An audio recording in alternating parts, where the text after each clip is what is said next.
Hello friends, అందరూ అసలు ఎలా ఉన్నారు? అసలు ఈరోజు మనము అసలు ఐబీ రిక్రూట్మెంట్కి సంబంధించిన అన్ని డీటెయిల్స్ అయితే క్లియర్గా అబ్జర్వ్ చేద్దాం. సో అసలు ఎవరు కానీ స్కిప్ చేయకుండా లాస్ట్ వరకు అయితే అబ్జర్వ్ చేయండి ఫ్రెండ్స్.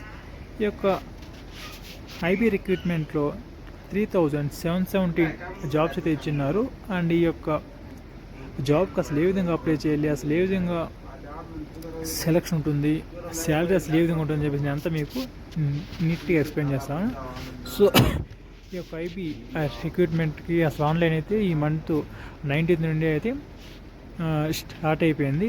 అండ్ ఈ యొక్క రిక్రూట్మెంట్కి లాస్ట్ డేట్ అసలు ఎప్పుడు అంటే అసలు August 10th అనమాట. సో అసలు ఎవరికైనా ఇంట్రెస్ట్ ఉంటే అప్లై చేయాలనుకుంటే సో అసలు ఆ లోపల అప్లై చేయండి ఫ్రెండ్స్.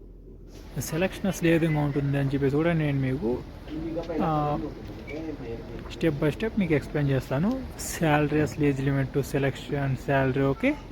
సో ఇక్కడ డేట్ అయితే మనం ఆల్రెడీ ఇందాకే డిస్కస్ చేసాం. అసలు ఈ మంత్ 19th నుండి అసలు ఆన్లైన్ అయితే స్టార్ట్ అయింది. అండ్ నెక్స్ట్ మంత్ 10th దీనికి లాస్ట్ డేటు. సో అసలు ఎవరైనా అప్లై చేయాలనుకుంటే అప్లై చేయండి ఆ లోపల, లేట్ చేయకుండా. అండ్ అసలు ఎగ్జామ్ ఫీజు అసలు ఏ విధంగా ఉంటుందో అంటే అసలు ఎవరైనా జనరల్ అసలు ఓబీసీ అలాంటి కేటగిరీకి వచ్చి 650 రూపీస్ ఉంటుంది. అండ్ ఎస్సీ ఎస్టీ వాళ్ళకి 550. అసలు ఉమెన్కి అయితే అసలు ఏముండదు అని చెప్పేసి ఇచ్చినారు. సో అసలు ఏజ్ లిమిట్ కానీ అబ్జర్వ్ చేస్తున్నట్లయితే అసలు ఎవరైతే కానీ అసలు 18 years కంటే అసలు ఎబోవ్ ఉంటారో అలాంటి క్యాండిడేట్స్ అందరూ అసలు ఎలిజిబుల్.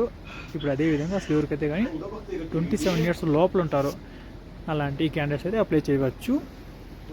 అండ్ ఇక్కడ అసలు ఎడ్యుకేషన్ క్వాలిఫికేషన్ అసలు ఏ విధంగా ఉంటుంది అంటే అసలు ఏ క్యాస్ట్కి అసలు ఎన్ని జాబ్స్ ఇచ్చినారని చెప్పేసి ఇక్కడ అబ్జర్వ్ చేద్దాం.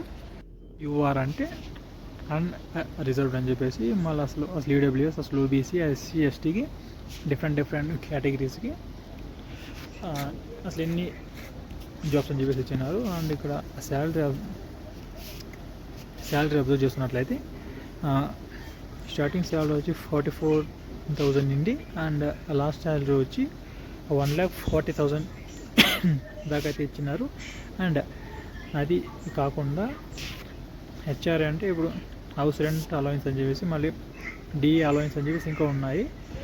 అవంతా మీకు రావచ్చు. సో అసలు ఎవరికైనా ఇంట్రెస్ట్ ఉంటే అప్లై చేయొచ్చు.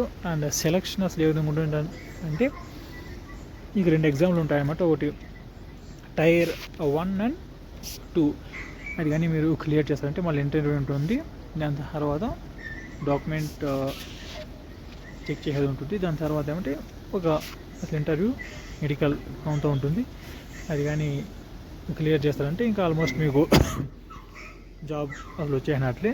అండ్ ఈ యొక్క రిక్రూట్మెంట్కి అసలు ఎవరైనా కానీ అప్లై చేయాలనుకుంటే ఇక్కడైతే అఫీషియల్ లింక్ అయితే ఇచ్చినారు.